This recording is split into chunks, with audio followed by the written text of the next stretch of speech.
Hello दोस्तों, कैसे हैं आप लोग। तो आज के इस वीडियो में आप सबके लिए लाए हैं क्लास 11 का हिस्ट्री का पार्ट 2 है। इसका जितना भी महत्वपूर्ण अभ्यास का क्वेश्चन आंसर है वह सभी इस वीडियो के माध्यम से जानेंगे। क्वेश्चन चैप्टर का नाम है लेखन कला और शहरी जीवन। तो आइए देख लेते हैं। पहला क्वेश्चन है, अभ्यास के प्रश्न उत्तर है, संपेक्ष में आपको उत्तर देना है। पहला क्वेश्चन है, आप यह कैसे कह सकते हैं कि प्राकृतिक उर्वरता तथा खाद्य उत्पादन के उच्च स्तर ही आरंभ में शहरीकरण के कारण थे। तो आइए इसका आंसर हम देख लेते हैं। इसका आंसर हो शहरीकरण तभी संभव हो सकता है जब खेती से इसकी उपज होती हो कि वह शहर में रहने वाले लोगों का भी पेट भरने में समर्थ हो सके। शहर में लोग घनी बस्तियों में रहते हैं, अतः जहाँ शहर का विकास होता है वहाँ की ज़मीन का प्राकृतिक रूप से उपजाऊ होना अत्यंत आवश्यक हो जाता है, क्योंकि ऐसा ज़मीन की अधिक से अधिक लोगों को खाद्यान्न प्रदान करने में समर्थ हो सकती है। लेकिन केवल प्राकृतिक उर्वरता और खाद्य उत्पादन के उच्च स्तर ही शहरीकरण के कारण कदाचित नहीं हो सकता। शहरीकरण के अन्य कारण भी होते हैं, जैसे कि उद्योगों का विकास, उन्नत व्यापार, लेखन कला का विकास, श्रम विभाजन और कुशल परिवहन व्यवस्था आदि। इन कारणों ने भी शहरीकरण के विकास में महत्वपूर्ण भूमिका निभाई है। प्राचीन काल में उद्योगों का विकास शहरीकरण की एक अति आवश्यक शर्त थी।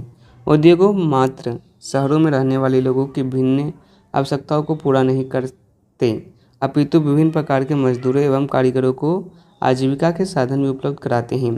वास्तव में नगर जीवन और लोगों को एक स्थान पर बसना तभी संभव है जब विशाल संख्या में लोग अलग अलग गैर खाद्यान्न उत्पादक कार्यों में लगे हो। ओके, इसके बाद उन्नत व्यापार शहरीकरण का एक अन्य महत्वपूर्ण कारण है। व्यापार के द्वारा ही नगरों में बनने वाला माल ग्रामों में पहुंचता है और ग्रामों से कच्चा माल तथा खाद्यान्न शहरों में पहुंचता है। उदाहरण के लिए मेसोपोटामिया में अच्छी लकड़ी, तांबा, रांगा, सोना आदि विभिन्न प्रकार के पत्थर आदि तुर्की ईरान से आयात करते थे। इसके स्थान पर मेसोपोटामिया से कपड़ा तथा कृषि संबंधी उत्पाद अन्य देशों को निर्यात किए जाते थे। ओके, शहरी विकास के लिए लेखन कला की अहम भूमिका रही है। इसका कारण यह है कि हिसाब किताब की व्यवस्था के बिना व्यापार की किसी प्रकार की प्रगति संभव नहीं है। निस्संदेह लेखन कला के विकास ने मेसोपोटामिया में नगरों के उदय में महत्वपूर्ण योगदान दिया।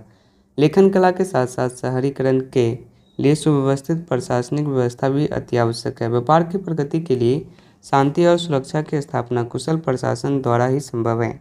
इस संबंध में उल्लेखनीय है कि कांस्य युग में जीवन निर्वाह के लिए आवश्यक वस्तुओं के अतिरिक्त अन्य वस्तुओं के उत्पादन का मुख्य रूप से शासक वर्ग और मंदिर पर भी निर्भर होते हैं। प्रशासन वर्ग केवल कानून और व्यवस्था का संचालन ही नहीं करते थे, अपितु श्रम विभाजन को भी नियंत्रण करते थे।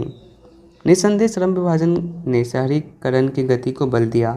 नगरीय जीवन और लोगों का एक स्थान पर बसना तभी संभव हो पाता जब विभिन्न गैर खाद्यान्न उत्पादक रोजगार, उदाहरण के लिए धातु कर्म, मोहर, नक्शकारी, प्रशासन, मंदिर सेवा आदि में लगे हुए हो।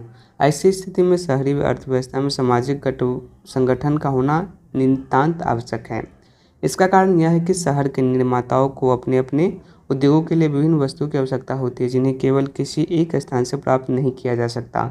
इसी प्रकार एक ही व्यक्ति सभी प्रकार की वस्तुओं के निर्माण में कुशल नहीं हो सकता। यही कारण है कि औद्योगिक एवं व्यापारिक विकास में श्रम विभाजन का पालन अति आवश्यक हो जाता है। कुशल परिवहन व्यवस्था भी शहरीकरण के लिए अति आवश्यक होती है। परिवहन व्यवस्था अच्छी होने पर ग्रामों से पर्याप्त मात्रा में अनाज शहरों में भेजा जा सकता है और शहरों में तैयार वस्तुओं को ग्रामों तक पहुंचाया जा सकता है। मेसोपोटामिया की नहर तथा प्राकृतिक जल संसाधन छोटी बड़ी वस्तुओं के बीच परिवहन के अच्छे साधन थे। यही कारण है कि उन लोगों फरात नदी व्यापार के विश्व मार्ग पर कार्य करती थी। ओके, अतः उपयुक्त विवेचनाओं के आधार पर कहा जा सकता है कि शहरीकरण के विकास में प्राकृतिक उर्वरता और खाद्य उत्पादन के उच्च स्तर के साथ साथ अनेक अन्य कारण भी उत्तरदायी थे। क्वेश्चन नंबर 2 है, आपके विचार से निम्नलिखित में से कौन सी आवश्यक दशाएं थी जिसकी वजह से प्रारंभ में शहरीकरण हुआ था, और निम्नलिखित में से कौन सी बातें शहरों के विकास के फलस्वरूप उत्पन्न हुई। क है अत्यंत उत्पादक खेती, ख है जल परिवहन, ग है धातु और पत्थर की कमी, घ है श्रम विभाजन, ज्ञ है मुद्राओं की उपयोग और च है राजा की सैन्य शक्ति जिसने श्रम को अनिवार्य बना दिया। तो आइए इसका आंसर हम देख लेते हैं। इसका आंसर हो जाएगा, कांस्यकालीन सभ्यताओं के दौरान अनेक शहरों का विकास हुआ। वस्तुतः शहर विशाल जनसंख्या के निवास स्थान होते हैं और इसके अतिरिक्त अनेक महत्वपूर्ण आर्थिक गतिविधियां के केंद्र बिंदु भी हैं। यही कारण है कि शहर ग्रामों की अपेक्षा अधिक घने और बड़े क्षेत्र में बसे हुए होते हैं। तो प्रारंभिक शहरीकरण की आवश्यक दशाएं क्या है, आइए देख लेते हैं। क्या है? अत्यंत उत्पादक खेती। निसंदेह अत्यंत उत्पादक खेती प्रारंभिक शहरीकरण की एक अत्यंत आवश्यक दशा थी। यह निर्विवाद है कि शहरीकरण तभी संभव हो सकता है जब खेती में इनकी उपज होती हो कि वह शहर में रहने वाले लोगों का पेट भरने में समर्थ हो सके। शहरों में लोग घनी वस्तुओं में रहते हैं, अतः कहा जा सकता है कि जिस स्थान पर शहर का विकास होता है उसी स्थान पर जमीन का प्राकृतिक स्वरूप उपजाऊ होना अत्यंत आवश्यक है। उदाहरण के लिए मेसोपोटामिया का शहर के रूप में विकास होना इनका प्रमाण है। दूसरा है जल परिवहन। जल परिवहन भी शहरीकरण के लिए अत्यंत आवश्यक, खेती से कम आवश्यक दशा नहीं है। प्रारंभिक काल में बोझा ढोने वाले पशुओं की पीठ पर लादकर व बैलगाड़ियों में भरकर शहरों में कृषि उत्पाद को ले जाना सरल नहीं था। इनके माध्यम से परिवहन में अत्यधिक समय लगता था। इसकी अपेक्षाकृत कांस्यकालीन सभ्यताओं में जल परिवहन खाद्यान्न एवं अन्य सामान को एक स्थान से दूसरे स्थान पर पहुंचाने का एक रास्ता एवं सुरक्षित साधन था। खाद्यान्नों व अन्य सामान से भारी नौकाएं नदी की धारा से के साथ चलती थी। परिणामतः उन पर कोई अतिरिक्त व्यय नहीं करना पड़ता था। प्राचीन मेसोपोटामिया की नहरें तथा प्राकृतिक जलधाराएं छोटी बड़ी वस्तुओं के बीच परिवहन के अच्छे साधन के रूप में कार्य करती थी। यही कारण है कि जल परिवहन मेसोपोटामिया में प्रारंभिक शहरीकरण के विकास का एक महत्वपूर्ण कारण सिद्ध हुआ। इसके बाद धातु और पत्थर की कमी। धातु और पत्थर की कमी ने मेसोपोटामिया में प्रारंभिक शहरीकरण को बल दिया। निसंदेह उन्नत व्यापार की अवस्था शहरीकरण का एक महत्वपूर्ण कारण है। इसके अतिरिक्त व्यापार के द्वारा ही नगरों में बनने वाले माल ग्रामों में पहुंचता है और ग्रामों से कच्चा माल तथा खाद्यान्न शहरों में आता है। मेसोपोटामिया खाद्य संसाधन की दृष्टि से संपन्न थी, किंतु वहाँ खनिज पदार्थों की कमी थी। तभी दक्षिण मेसोपोटामिया के अधिकांश भागों में औजार, मुहरे और आभूषण आदि बनाने के लिए अच्छे पत्थर तथा गाड़ियों के पहिए अथवा नाव बनाने के लिए अच्छी लकड़ी का अभाव था। इसी तरह औजार, बर्तन तथा आभूषण बनाने के लिए अच्छी धातु की उपलब्ध नहीं थी, अतः ये वस्तु व्यापार के द्वारा ही प्राप्त की जाती थी। इसके साथ ही मेसोपोटामिया से कपड़ा और कृषि संबंधी उत्पादों को अन्य देशों के लिए निर्यात किए जाते थे। मेसोपोटामिया में अच्छी लकड़ी, तांबा, डांगा, सोना, चांदी, सीपी, विभिन्न प्रकार के पत्थर आदि तुर्की, ईरानी तथा खाड़ी के अन्य देशों से आयात किए जाते थे। इसके बाद शहर के विकास के फलस्वरूप उत्पन्न दशाएं। कहा है मुद्राओं का उपयोग। शहरीकरण के विकास के कारण मुद्राओं के प्रचलन को बल मिला। निसंदेह मुद्राओं के प्रचलन ने साहूकार, विभिन्न व्यवसायियों, व्यापार तथा सरकार के काम को सरल बना दिया। हम जानते हैं कि प्राचीन काल में शहरों को लेन देन अवैयक्तिक रूप से होता था। जिन लोगों से लेन देन होता था वे सामान्यतः एक दूसरे से अपरिचित होते थे, अतः संदेशों, दस्तावेजों और सामान के गट्ठरों को भेजते समय मुहर लगाना अनिवार्य समझा जाता था। इसके बाद है श्रम विभाजन। नगर जीवन और लोगों का एक स्थान पर बसना तभी संभव होता है जब अनेक लोग विभिन्न गैर खाद्यान्न उत्पादन रोजगार जैसे कि धातुकार, मोहर, नक्काशी, प्रशासन, मंदिर सेवा आदि में लगे हों। शहर के विनिर्माताओं को अपने अपने उद्योगों के लिए ईंधन, धातु, अनेक प्रकार के पत्थर की आवश्यकता होती है। इन चीज़ों को केवल एक स्थान से प्राप्त करना असंभव है। इसी प्रकार कोई एक व्यक्ति सभी प्रकार की वस्तुओं के निर्माण में कुशल नहीं हो सकता। परिणामतः औद्योगिक एवं व्यापारिक विकास में श्रम विभाजन का महत्वपूर्ण योगदान होता है। वस्तुतः शहरीकरण की प्रक्रिया से श्रम विभाजन को भी बल मिलता है। ग है राजाओं की सैन्य शक्ति जिससे श्रम को अनिवार्य बना दिया। शहरीकरण की प्रक्रिया ने राजाओं की सैन्य शक्ति पर आधारशिला रखी। हम जानते हैं कि शहरीकरण और औद्योगिकरण तथा व्यापारिक विकास में घनिष्ठ संबंध है। व्यापार के विकास के लिए शांति और सुरक्षा अति आवश्यक है, जो कि किसी शक्तिशाली केंद्र द्वारा ही प्रदान की जा सकती है।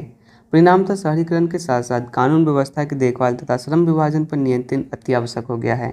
इसके फलस्वरूप राजा की सैन्य शक्ति में वृद्धि होने लगी है। उदाहरण के लिए यदि मेसोपोटामिया को शहरीकरण हुआ तो वहाँ एक कुशल और शक्तिशाली केंद्र शासन का भी उदय होगा। ओके, प्रश्न तीसरा है, यह कहना क्यों सही होगा कि खानाबदोश पशु चालक निश्चित रूप से शहरी जीवन के लिए खतरा थे। मेसोपोटामिया का इतिहास इस बात का गवाह है कि इसके पश्चिम मरुस्थल से यायावर समूह के कई झुंड इसके उपजाऊ एवं संपन्न मुख्य भूमि प्रदेश में आते थे। ये पशु चालक गर्मी के मौसम में अपनी भेड़ बकरियों को इस उपजाऊ क्षेत्र के बोए हुए खेतों में ले जाते थे। अनेक बार ये यायावर समूह गड़ियों, फसल काटने वाले मजदूरों अथवा भाड़े के सैनिक के रूप में इन उपजाऊ प्रदेश में आते थे और अस्थायी रूप से इसे ही अपना निवास स्थान बना लेते थे। ये खनाबदोश अक्कासी, एमोराइट, एशियाई और आर्मीनियम जाति के लोग ही थे। इसके बाद पशुचालक अपने पशु तथा उसके उत्पाद जैसे कि पनीर, चमड़ा, मांस आदि के बदले अनाज और धातु के आदि औजार लेते थे। बाड़े में रखे जाने वाले पशुओं को गोबर से बनी खाद भूमि को उपजाऊ बनाती थी, इसीलिए यह खाद किसानों के लिए बहुत उपयोगी होती थी। किंतु यदा कदा किसानों और पशुचारकों अथवा गड़ियों के बीच झगड़े भी हो जाते थे। प्रायः ऐसा तय होता था कि पशुचारक अपनी भेड़ बकरियों को पानी पिलाने के लिए बोझे हुए खेतों के बीच निकाल कर ले जाते थे। परिणामतः किसानों की फसल को हानि पहुंचती थी, यहाँ तक कि कई बार खेतों में खड़ी फसल बर्बाद हो जाती थी। मारी के अभिलेखों से जाहिर होता है कि सिंचाई वाले क्षेत्र में पशुचारकों के आगमन पर नजर रखी जाती थी। निस्संदेह चरवाहे कभी उपयोगी साबित हो सकते थे तो कभी हानिकारक भी। यही शहरी लोगों के साथ पशुचारकों का संबंध दोस्ताना नहीं होता था, वे आवागमन के प्रमुख रास्तों को हानि पहुंचा सकते थे। इसके अतिरिक्त कभी कभी खानाबदोश पशुचारक लूटमार की गतिविधि से भी लिप्त हो सकते थे, यहाँ तक कि वे किसानों के गांव पर हमले कर देते थे, इसका इकट्ठा किया गया अनाज आदि लूटकर ले जाते थे। उपलब्ध साक्ष्यों से यह जाहिर है कि यायावर पशुचारक घास के मैदानों में अथवा सड़क के किनारे तंतुओं में रहा करते थे। वे प्रायः राहजनी के कार्यों में लिप्त रहते थे। मारी साम्राज्य में कृषक व पशुचारक दोनों निवास करते थे, फिर भी मारी नगर के राजा इन पशुचारक समूहों की गतिविधियों के प्रति अत्यधिक सावधान थे। पशुचारक को राज्य में चलने फिरने की तो अनुमति थी, किंतु उसकी गतिविधियों पर कड़ी नज़र रखी जाती थी। इस प्रकार मेसोपोटामिया का समाज और वहाँ की संस्कृति विभिन्न समुदाय के लोगों व संस्कृतियों के लिए खुली थी। निस्संदेह विभिन्न जातियों तथा समुदायों के लोगों के आपसी मेलजोल से वहाँ की सभ्यता में जीवन शक्ति उत्पन्न हो गई थी। ओके, क्वेश्चन नंबर 4 है, आप ऐसा क्यों सोचते हैं कि पुराने मंदिर बहुत कुछ और घर जैसा ही होंगे? तो आइए इसका आंसर देख लेते हैं। सुमेरियाई लोग बहुदेवतावादी थे। प्रत्येक ग्राम और प्रत्येक शहर का अपना देवता होता था। निस्संदेह उसके देवी देवताओं की संख्या विशाल थी। उसमें से अधिकांश प्रकृति की शक्ति के प्रतिनिधि थे। उदाहरण के लिए इनामा प्रेम और युद्ध की देवी थी और उड़ चंद्र देवता थे। वे सुमेर के लोकप्रिय देवी देवता थे। इसके अतिरिक्त एनलीज सुमेर में पूजे जाने वाले देवताओं में सर्वप्रमुख था। इस देवता को मानवता का स्वामी और राजाओं का राजा माना जाता था। विभिन्न देवी देवताओं के निवास के लिए बनाया गया मंदिर उसके घर होते थे। प्रारंभिक में मंदिर का निर्माण विशेष योजना के आधार पर किया जाता था। मंदिर का केंद्रीय कक्ष देवी देवता के प्रतिमा कक्ष से जुड़ा होता था। इसके अतिरिक्त मंदिरों के दोनों तरफ गलियारा होता था, किंतु बाद के काल में मंदिरों का निर्माण घर की योजना अनुसार होने लगा। इसके अंतर्गत एक खुले आंगन के चारों ओर अनेक कमरे बनाए जाते थे। देवी देवताओं की मूर्ति के दर्शन सीधे नहीं होते थे। वहां तक पहुंचने के लिए आंगनों बाहरी कक्षा की तरफ अक्षों से होकर गुजरना पड़ता था। इसके अतिरिक्त सभी मंदिर एक जैसे बने होते थे, अतः वे घर जैसे दिखते थे। इसके कोई शक नहीं है कि मंदिर मानव जीवन से जुड़ी लगभग सभी गतिविधियों के केंद्र बिंदु थे। इतिहास गवाह है कि सुमेरिया के नगर राज्यों पर ऐसे सरदारों अथवा राजाओं के शासन किया जो पुजारी भी थे। संदर्भित काल में राजस्व पुजारियों के कामकाज से जुड़ा होता था। इसका अर्थ यह है कि एक ही व्यक्ति पुजारी एवं शासक दोनों रूपों में कार्य करता था। इस प्रकार मंदिर पूजा स्थल के साथ साथ प्रमुख पुजारी और शासन का निवास स्थल भी था। ओके, इसके अतिरिक्त मंदिर सार्वजनिक जीवन में केंद्र बिंदु भी था। सार्वजनिक जीवन से संबंधित कार्यों का मार्गदर्शन मंदिर से ही किया जाता था। मंदिर में गोदाम, कारखाने तथा कारीगरों के बड़े बड़े निवास सम्मिलित थे। मंदिर व्यवस्थापक व्यापारियों के नियोक्ता, आवंटन और वितरण, लिखित अभिलेखों के पालक आदि के रूप में भी कार्य करता था। इन्हीं मंदिरों में जादू टोना से बीमारी ठीक हो जाती थी। इस स्थान पर लिखाई पढ़ाई का कार्य संपन्न होता था। साथ साथ ज्योतिष जानने वाले इसे प्रयोगशाला के रूप में इस्तेमाल करते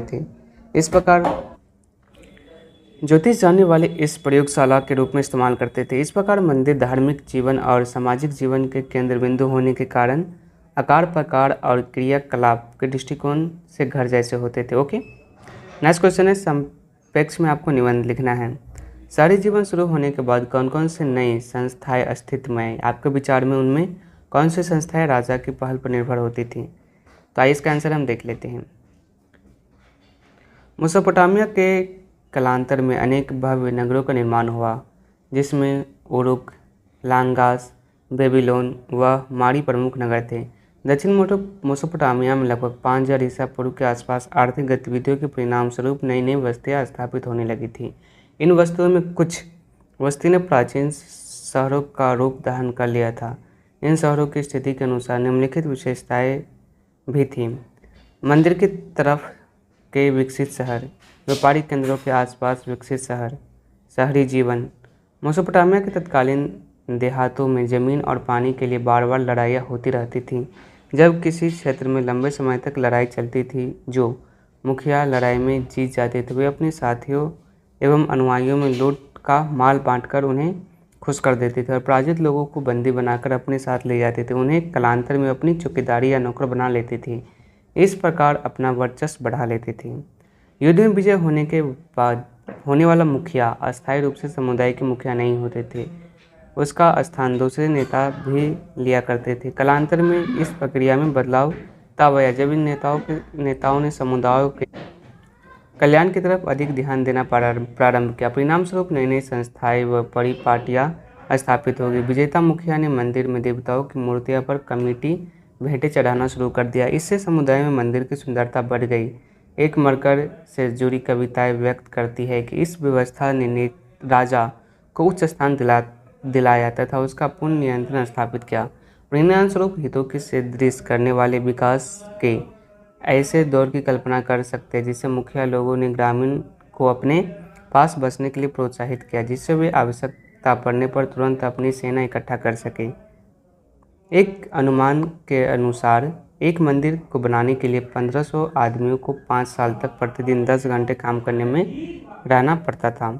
उपयोग आधार पर पता चलता है कि नगरों की सामाजिक व्यवस्था में एक उच्च या सम्भ्रांत वर्ग भी उत्पन्न हो चुका था और धन दौलत का ज़्यादातर हिस्सा इसी वर्ग के हाथों में केंद्रित था।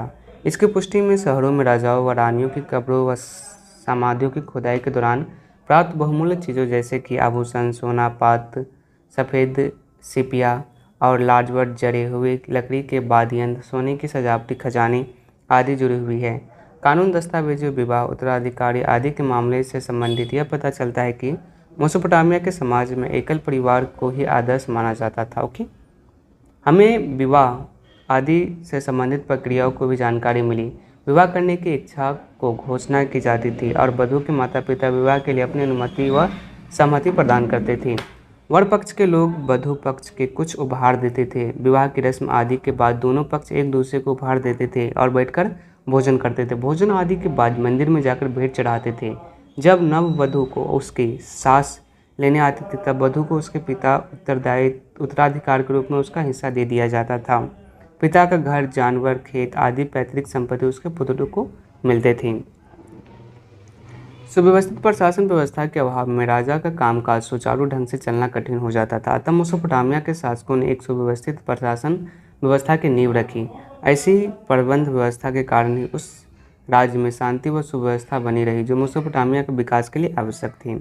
नेक्स्ट टाइम किन पुरानी कहानियों से हमें मेसोपोटामिया की सभ्यता की झलक मिलती है? तो इसका आंसर हो जाएगा, हमें मेसोपोटामिया की सभ्यता की झलक बाइबल के प्रथम भाग ओल्ड टेस्टामेंट के कई संदर्भों में देखने को मिलती है। उदाहरण के लिए ओल्ड टेस्टामेंट के बुक ऑफ जेनेसिस में सिमार का उल्लेख, जिसका तात्पर्य सुमेर ईंटों से बने शहर की भूमि से है। यूरोपवासी इस भूमि को अपने पूर्वजों की भूमि मानते हैं और जब इस क्षेत्र में पुरातात्विक खोज की शुरुआत हुई तो ओल्ड टेस्टामेंट को आरक्षण सिद्ध करने का प्रयास किया गया। सन 1873 में ब्रिटिश समाचार पत्र ने ब्रिटिश म्यूजियम द्वारा प्रारंभ किए गए खोज अभियान का खर्च उठाया, जिसके अंतर्गत मेसोपोटामिया में ऐसी पट्टिका की खोज की जानी थी जिस पर बाइबल में उल्लिखित जल पलायन फ्लड की कहानी अंकित था। बाइबल के अनुसार जल पलायन पृथ्वी पर संपूर्ण जीवन को नष्ट कर देने वाला था, किंतु परमेश्वर ने जल पलायन के बाद भी जीवन को पृथ्वी पर सुरक्षित रखने के लिए नोवा नाम के एक मनुष्य को चुना। नोवा ने एक बहुत विशाल नाव बनाई और उसमें सभी जीव जंतु को एक एक जोड़ा रख लिया और जब जल पलायन हुआ तो बाकी सब कुछ नष्ट हो गया, पर नाव में रखे हुए जोड़े सुरक्षित बच गए। ऐसे ही कहानी मेसोपोटामिया के पारंपरिक साहित्य में भी मिलते हैं। इस कहानी का मुख्य पात्र को ज़्यूसुद्र या उत्नापिस्टिन कहा जाता था। 1960 के दशक में ओल्ड टेस्टामेंट की